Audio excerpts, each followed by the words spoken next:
All right. How's everybody doing? Hey. We're back again. Ride for the Phoenix continues.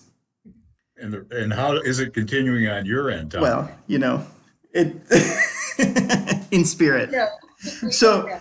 I've been mountain biking more often than That's I've been road biking. okay. Um, so it's not preparing me for the next road trip, but it is getting me on a bike. Okay, so now that So implies that there's going to be another road trip. there So has to be. There has to be, we're right? yes, we had so much fun on the first and second legs Yeah, of the journey that we thought, there's still a whole lot more of the planet that we could see. And so we're that's for talking about sure. Lake Michigan now, riding around Yeah. a good section of Lake Michigan and That's keeping the effort going, the ride for the Phoenix for North Lawndale. Yep. Jill looks All right. interested. All yes. right. Great in the summertime, right? In the That's summer. Yes, right. our guest, yeah, our guest today is Jill Young, and Jill, is it true that you were a former professional cyclist? Is that No, true? nope. Oh, different Jill Young. Okay, I got you confused with someone else. Would you like to be? Of That's right. I'm living proof that you can go from zero to a cross country bike ride. You know. That's true. That's true. You've set the bar pretty high, Tommy. ride my That's bike. true. I have Yeah. an orange bike that I kind of tooly around on. I don't go very fast, but it's Okay. not it's like, but I love my bike. It's orange. Perfect. I love the color. I Yeah. love the color. Yeah. All Perfect. right. So we have our leadership question of the day, which Jill, we are going to ask you the question first, and then you get to just think about it, and then we'll ask you more questions about yourself. All right. Want me So to think about it and answer it at the same don't time? no. Just Oh, think no. about it. Don't answer. Oh yeah. Don't Well, answer. Got yeah. it. You can answer your own questions about yourself while thinking. Yeah. Exactly. Okay. All So the right. theme today. So the theme for the day, right? So it's a two-part question, and it was asked by two different people, but they were put together because they relate, right? So, how do you step outside your comfort zone? Was the first part of the question, and that was asked by Chiquita Beasley. Nice. Yeah. Good question, Chiquita. And then the follow-up is, what are the outcomes for taking risk? And that was Ooh, asked by Ryan Williams. nice, Ryan. Thank you. Yep. Good So there you questions. go. Think about Think that one. while I'm answering other questions. You could do that. It's just split your mind in half. I'm That's gonna all. do it. You're good. All right, Yeah, so perfect. so Right. just a brief introduction, and we're going to have you, tell us a little bit about yourself. But Jill is a EOS implementer in the Dallas area, but you are willing to work anywhere in the universe. Is that right? Nope. What Okay, is yet another rumor. what is the But outcome of taking just risks what's in that? travel? What is the outcome of taking risks? Yeah, okay. All the Minimize time. travel. Stay on the planet. I like that. But I just got to tell everybody that's listening that you're the author of a great little book called Earn It. Oh, And I love the book, and I've been sharing it with people. And what I like about it is so often bosses are kind of stumped by that question, I'd like a raise. And so you just do a marvelous job in your book addressing that. And now you've got a new book out. We're going to ask you a little bit about that called Encourage. But a good place to get started is, give us a brief background. Tell Mhm. us the Jill Young story. well, I let my story will always start with growing up as a little girl in an entrepreneurial company, and Dad had lots of businesses. But when you think about me saying Dad had lots of businesses, um, he would invent something and then we would go try to sell it. And most of the time, his ideas didn't go anywhere.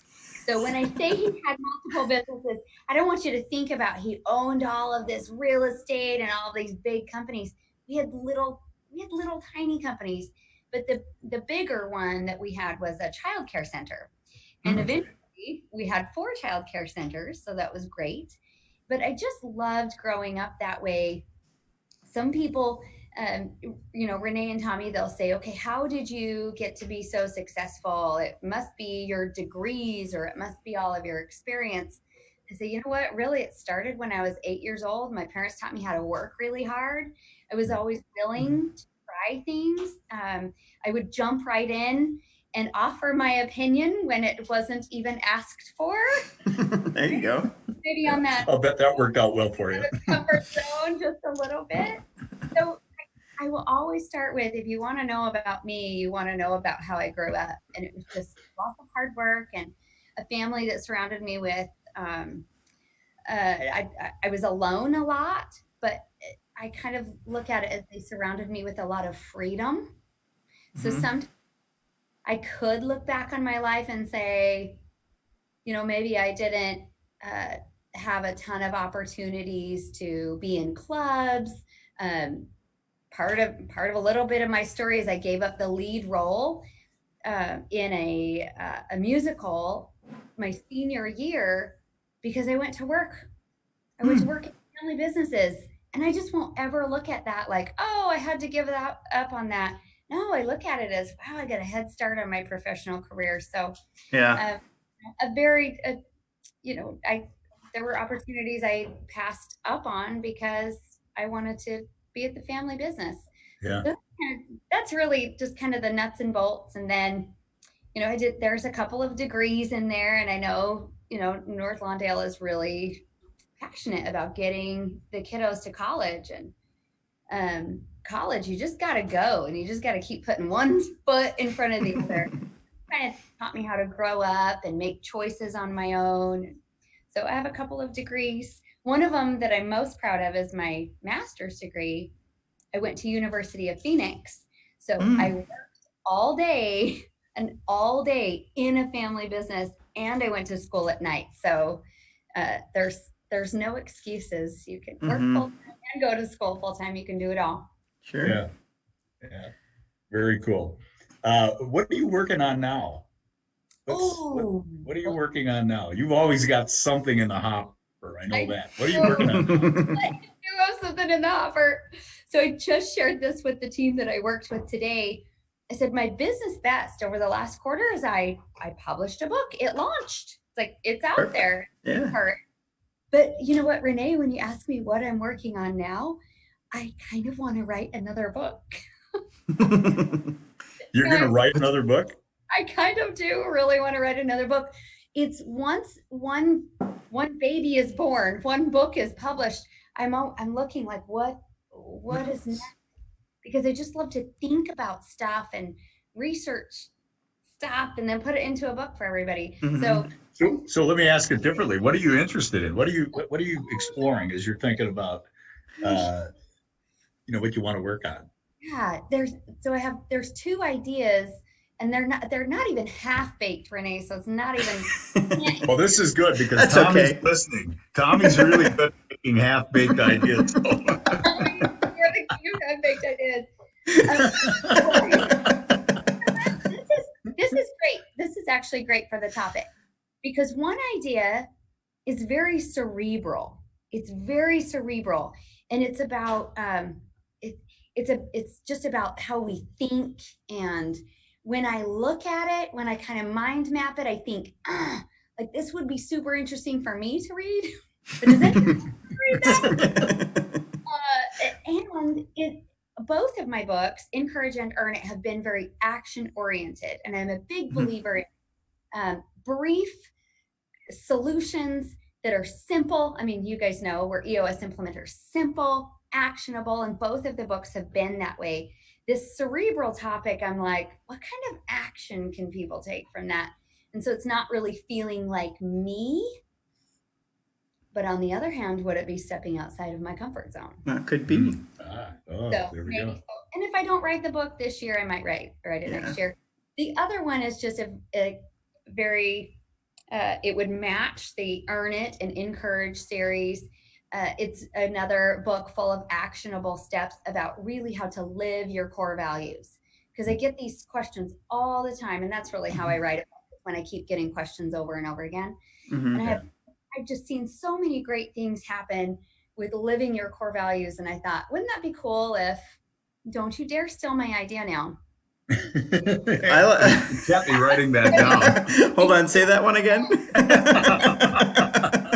not my idea. Anybody can do it because it's not very original. What if we had a book that said 5 chapters?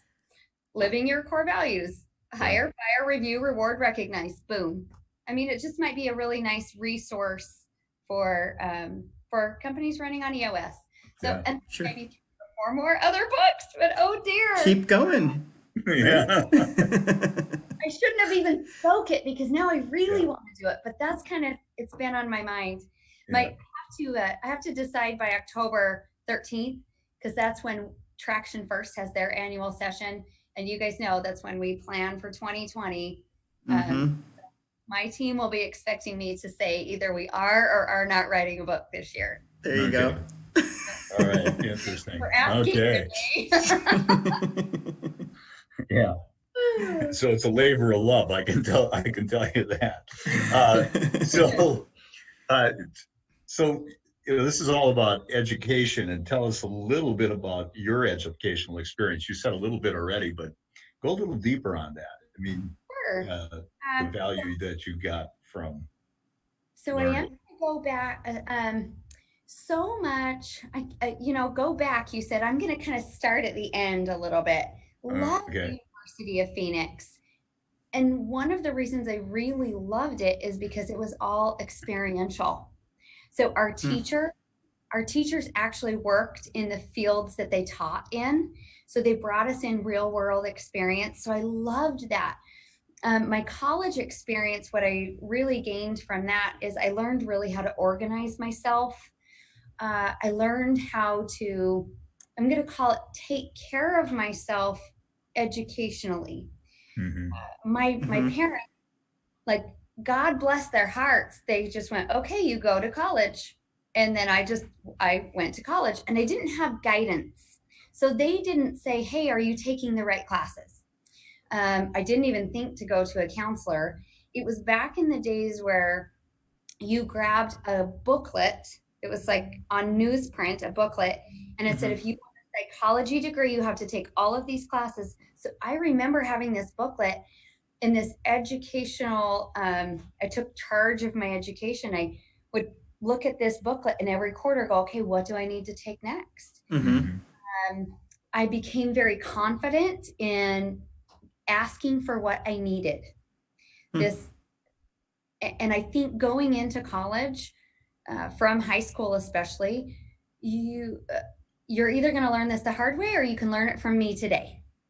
Right? Here it is again. Be confident in asking for what you need. So there was a class that said, nope, you can't take this class because you don't have a prerequisite. It's not offered until another time next year. So I took a risk. Here we go. A personal risk, because I was a little bit scared to go talk to a professor.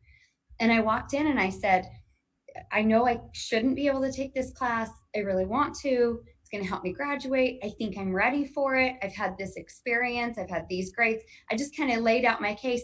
And I saw this smirk, just kind of this little smile get on his face. And he said, that's all great. And I'm glad you came in here and made your case. But you know what? I'm just happy that you asked, because I would have said yes just because you asked. And I thought, there you go.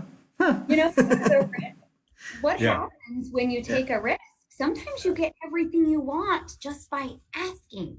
Who said ask and you shall receive? Was it Jesus? I think it might have been. Yes. There's a wise person that did. There's a wise person once said. There's one. I think it was you, Renee. I think you just. No. I plagiarized from Jesus. That's amazing, though. It's as simple as that, Just ask. You gotta be, you gotta have the courage to ask. That's right. And I actually, just before I got on the phone with you guys today, I got an email from a woman I met her maybe 5 years ago, and she said, hey, I'm working with a coach right now. I just started this business, and he challenged me to do something scary. And my scary thing for the day is I admire you and I think you might have some advice for me. And so I'm asking you, will you have a phone call with me? Well, heck yes, I'll have a phone call with you. All she had to do was ask. But Yeah. you think, I think I do, I know I still do this, that we think people are different than us. And I'll just tell you right now, people are way more the same than we are different. Mm-hmm. Yeah. So Yeah. if you would help somebody if they asked you that question, go Yeah. ahead and ask that question. Step into that comfort zone. Mm-hmm. Yeah. There you You go. know, it's interesting that you bring that up. I mean, when was the last time you asked for help of someone and they said, nope, got nothing for you? Oh, Renee, that's really great. I mean, On the Jesus level, Renee. no.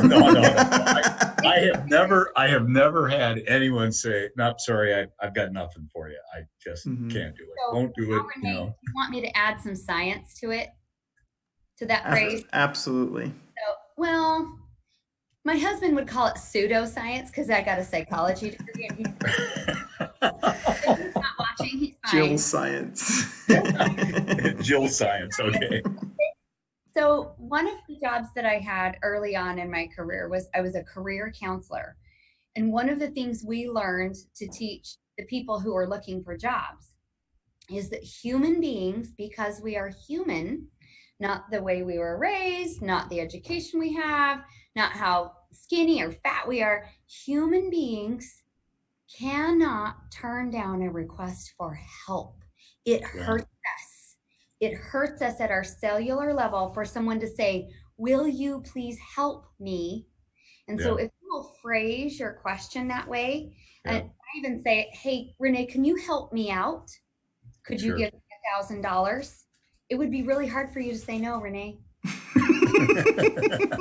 So in other words, try we are genetically encoded Yes, to help people. Yeah. But you got to use that phrase. So there you go. There's a little tool, stepping outside of your comfort zone even. Yeah. Help me out. Nobody wants to say no to people when they need help. Yeah. So, oh yeah, I totally agree with that. Science, Tommy. That's it. If I would say, like, in just my experience in building the business and everything in the past, there's no way I could have possibly made it happen without asking for help. And sure, sometimes they do it because they feel bad for you, but I think that kind of proves your your science, right? They do it. They want to see you succeed. You know, you're trying so hard. I mean, there's probably some people that just want everything handed to them, and if they ask for help and they don't show any level of effort on their part, it becomes easier to say, no, how about you put a little effort in first, and then I'll think about helping you. But I think those are the exceptions. Oh, for sure. Yeah. Most everybody is going to want to help you. It's the simplest answer. Yep.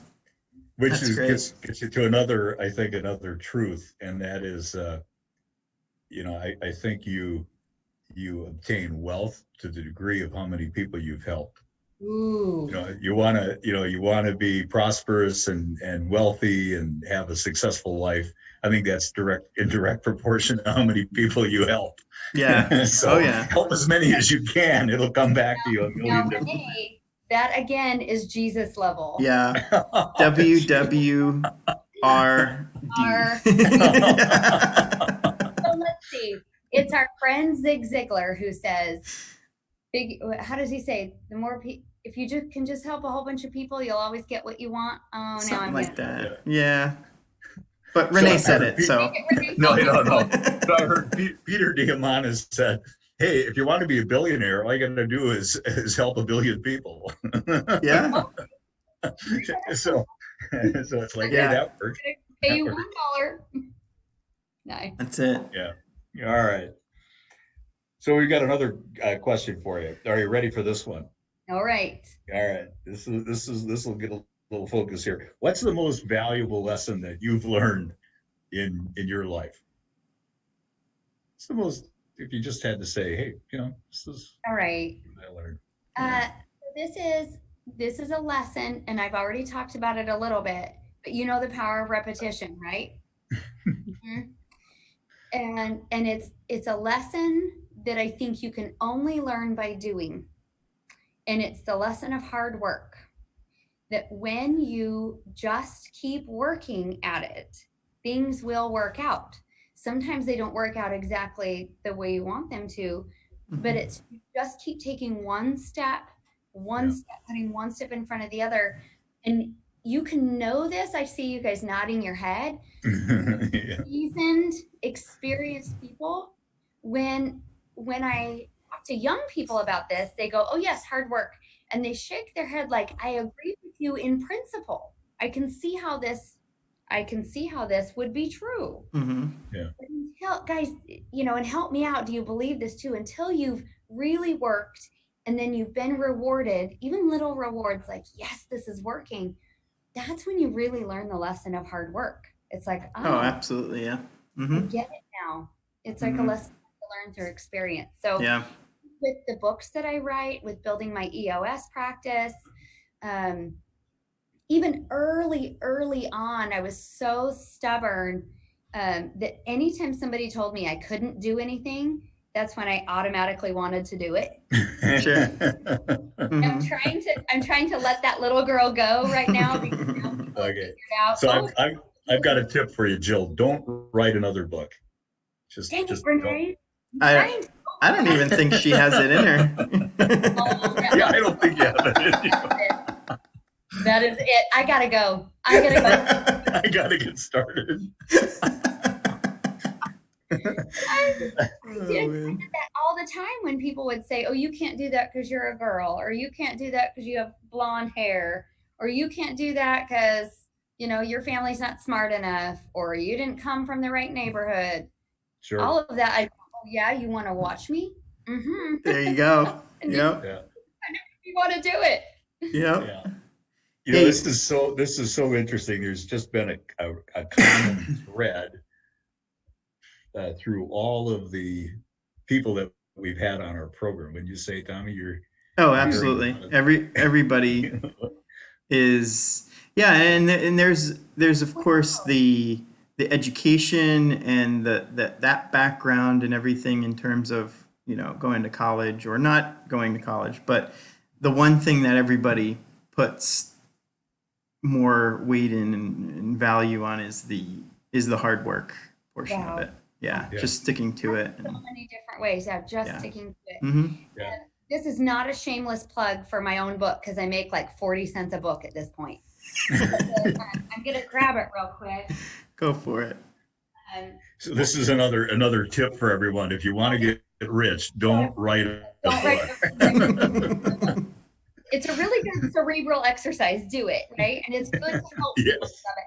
But this one right here, a lot of the comments that I got after I wrote this, and I didn't even realize what I was doing, is that they said, this is kind of from the older generation. They're saying, we keep telling our kids, our grandkids, all you got to do is learn how to work hard, right? We're saying this, and now you guys are reiterating it.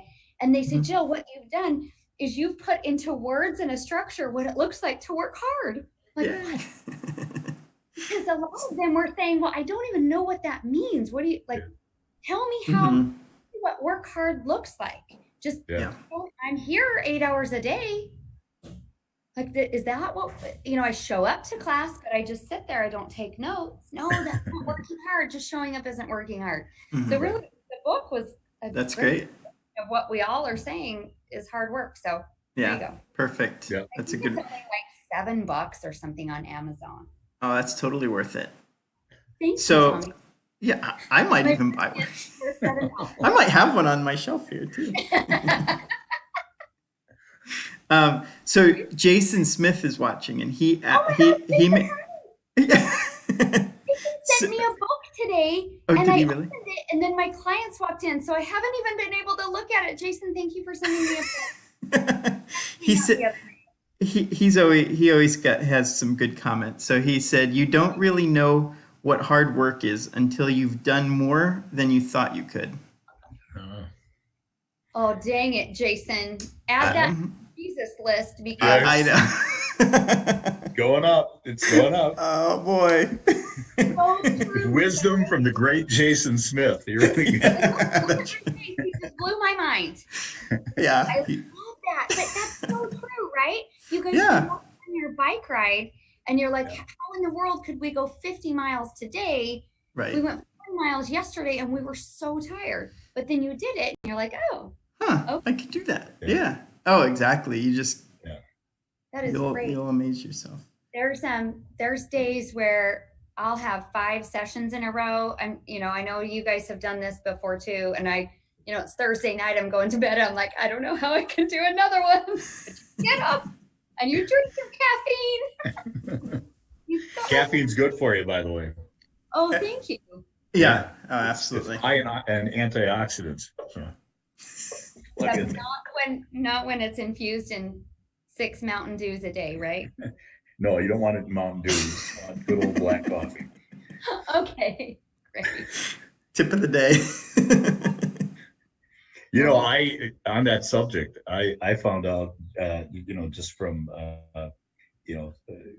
physical that I had done, that I have a really high tolerance for caffeine. Oh. Some people don't, which explains why I can have a cup of coffee and go right to bed. But that's a tangent, and I took us off on a tangent. Let's get Oh man. I know Tommy was interested. Probably the only person listening. Okay. So here's another question for you, Jill. Okay. So who's been the biggest influence in your life? Who's had the biggest impact on your life? You think of all the people that have helped you and guided you. Okay, well, I have 2 answers. One's an easy answer, and I'll give it to you, but then one's a little bit of a thinker. So I want to give you both. The easy answer is Dad, is my dad. I have a lot of his brains, and I've got Mom's heart. So together, I'm perfect. Yeah, look at that. Well, that might be a bit of a stretch, Jill. I don't know. I mean, we love you, but I don't. If you knew my definition of perfection, which is I am perfect. I am always perfect. I'm perfect today for exactly the experiences that I've had and the trials I'm facing. Today, I am the perfect me. And tomorrow, I'm going to wake up and I'm going to be a different version of perfect me. So there you go. Is a very different word in my vocabulary. But dad influenced me heavily in a couple of ways. One of them was that freedom I talked about a little bit. He let me do things, try things. And I don't know if it was his low affect, which means he didn't show a lot of emotion. He was always affectionate and he totally loved me, but he didn't go real high or real low.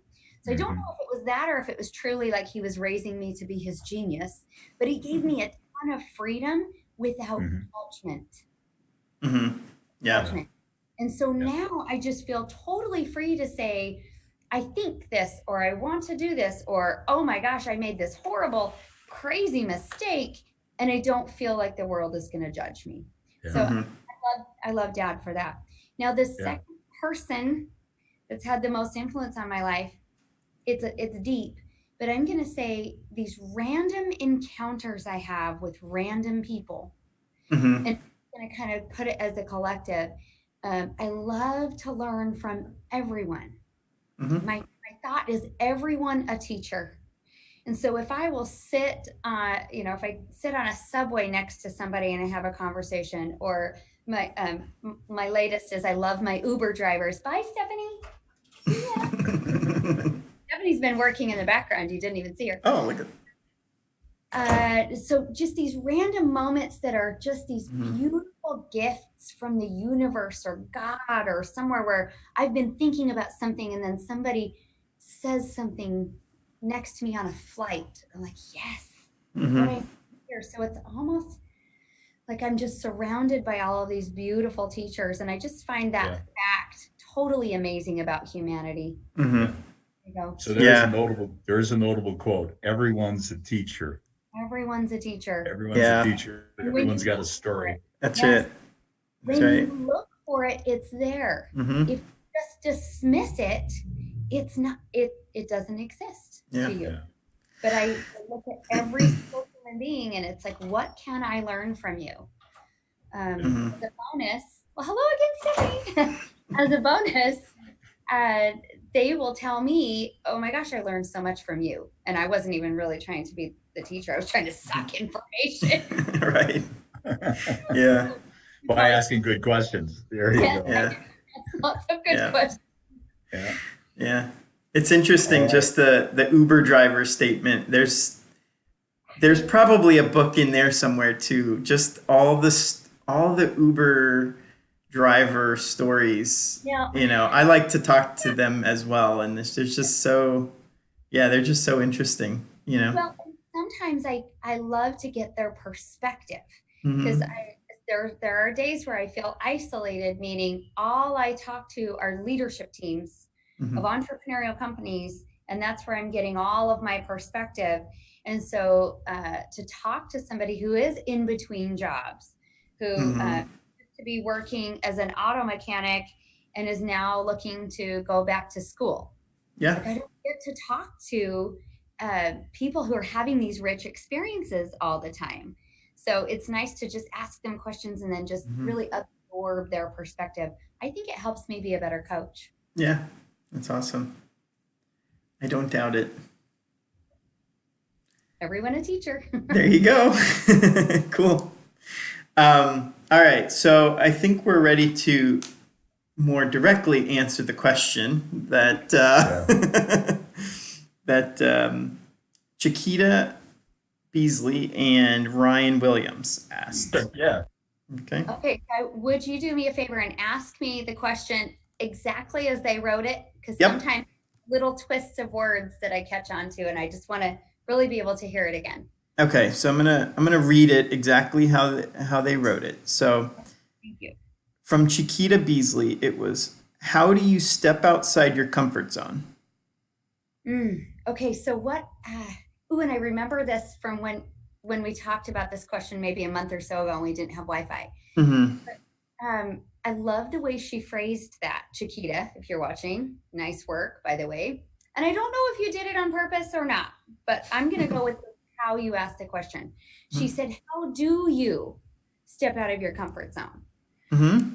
Because there's a lot of people who will say, "Get out of your comfort zone." Just do it. Okay. Right. Okay, yay. How do I do that? I've got a couple of thoughts on that.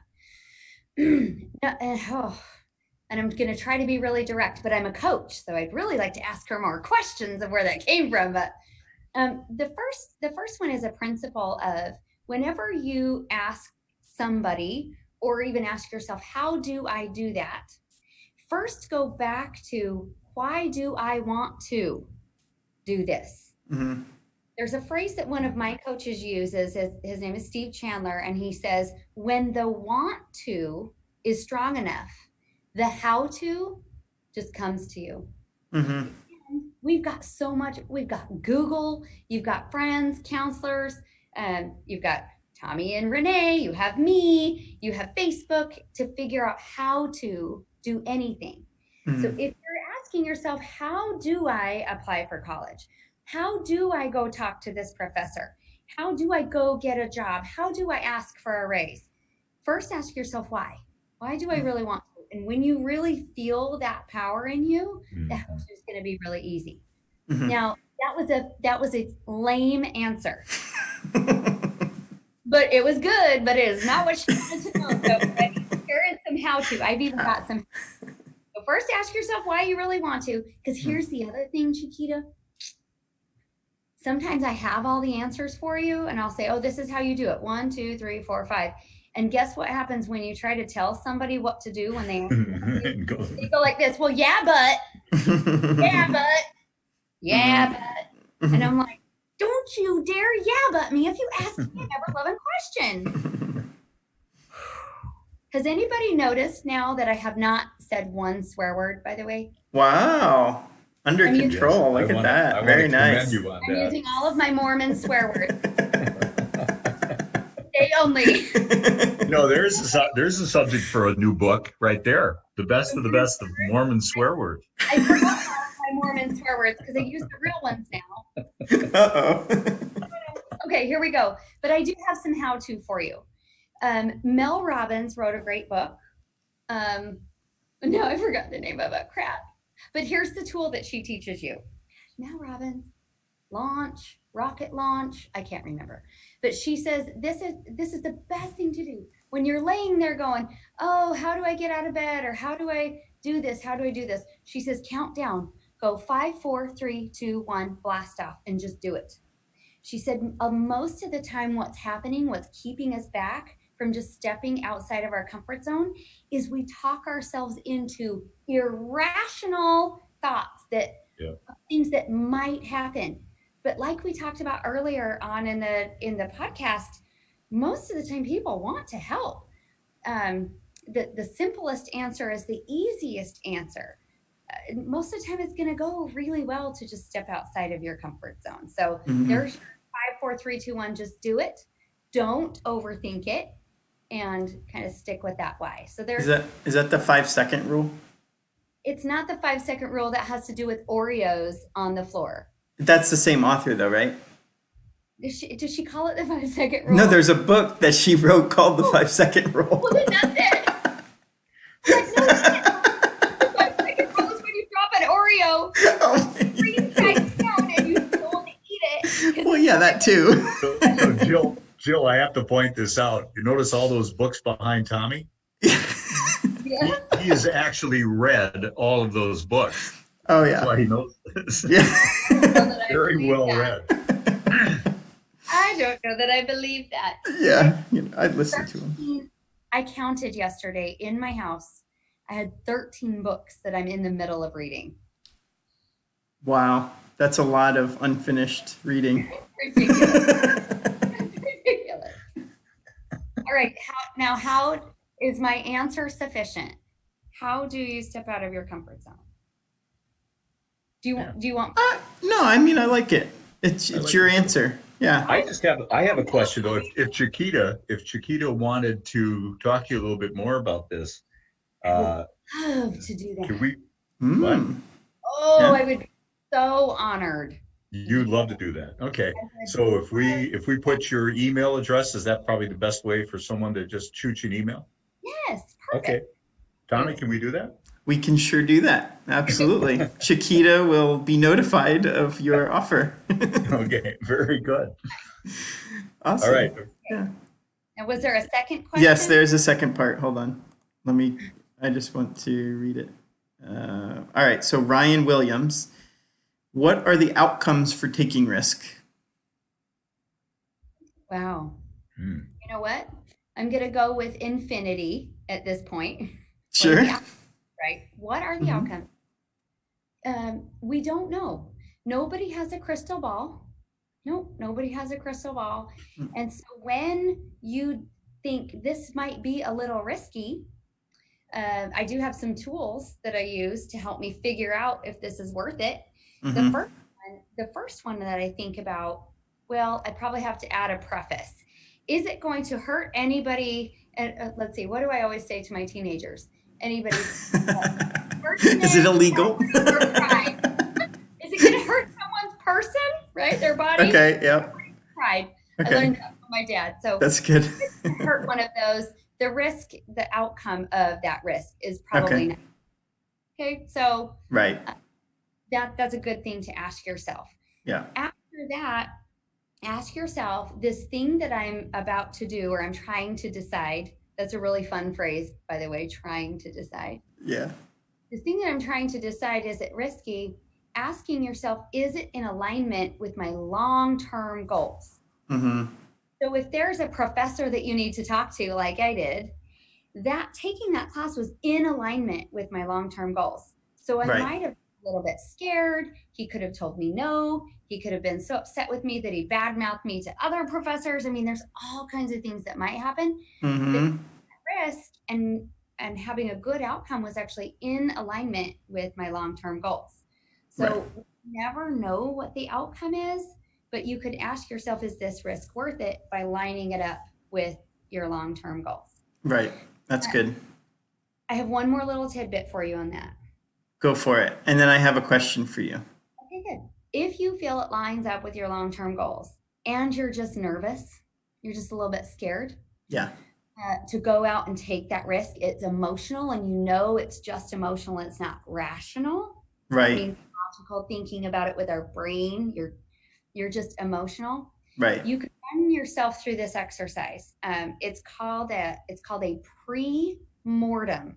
That means before something is dead. So Right. right? Before something goes wrong, you're just going to run this through your mind. So the way you do this, and I'm just going to keep using my example because we have context now. I ask myself, I'm about ready to go in and ask my professor if I can take this class early. Break all the university rules, sit in there with seniors when I'm just a junior, break all the, and I ask myself, okay, let's imagine that he says no. What is the worst case scenario? Worst case scenario. And so the worst case scenario is I have to take it next year. And then I ask myself, well, is anybody going to die? Is anyone's person, property, or private hurt? No. So really, it's at that time, it's worth the risk to go do. And I think if you run it through that worst case scenario, looking at the thing before it happens, sometimes you can just talk yourself into taking that risk and possibly having a better outcome because you go into it a little more confident. Yeah. That's great. I think there's, go ahead. Yeah, go ahead, Tom. Well, I was just thinking too, when you were talking about, well, we don't know the outcome. It is infinity in terms of what could possibly happen. But I would kind of add, and ask the question too, is it possible that there is one thing that is almost guaranteed when you go into that area of risk, and that is that you will learn something by doing that? I'll put money on that 100% of the time, because you step in and you've now had a new experience. Or you have just had an experience, and all of those experiences add up who you're going to be someday. Even if it's you get told no 20 times and you just become numb to being told no. Right. So you know what? You're a really great salesperson someday. Yeah. You can handle the no. Right. So, Tommy, I love that. Yes, write that one down. I don't know that it was quite Jesus level. No, definitely not. We got some work to do to get up to Jason. Maybe some Aristotle. Yeah. So here's what just to kind of put this out there. It's also, I think, thinking through, and of course, this is coming from someone my wife would say is pretty impulsive as a person, and I will admit that right now in front of everybody. But what's the consequence of not taking the risk and thinking about that? Because a lot of times on the tail end, then you're living the life of what could have been. That's much worse. Tried it, understanding that, hey, you know what, it's going to fail, but as long as it's not hurting anyone or whatever, and it's a calculated risk. There you go. That woman who sent me the email today, what if we meet and I have a brilliant idea for her, and if she would have never asked me to meet, then she would have never had that idea. Yeah. All kinds of scenarios. You guys, there's a country song that I like. If you get the choice to sit it out or dance, I hope you dance. There you go. I hope you dance. And I say that to my little boys all the time. Sometimes I'll even sing it to them. It's slightly annoying. But it's when you have an opportunity to learn something, try something, go somewhere else, just have a new experience. Just dance, man, don't sit it out. Yeah. Dance. Do it. That's it. Why not? Yeah, that's great. Yeah. Such rich conversation. Yeah, Very this good. was a blast having you on tonight. Thanks for carving time out of your busy schedule. Oh, you're welcome. It was my pleasure. It was my pleasure. I'm willing to help anytime. Very good. I love this mission that you guys are on. I love knowing that there's kiddos out there that just have big goals. And if you're watching this and you're one of those kiddos, we support you 100%. Go for the big goals. We got you. We got you. Yeah. Right? Yeah. Exactly. Yeah. Yeah. I'll definitely pass along your offer to, have Chiquita call you as well, because I think that would be great if we could do that. Yeah. Yeah. Let's do it. Yeah. So I got to ask the question: how do people get involved and donate to the mission in North London, which is all about building tomorrow's leaders today? So how do we do that? I'm sure there's a donate button somewhere. I'm glad you asked, Renee.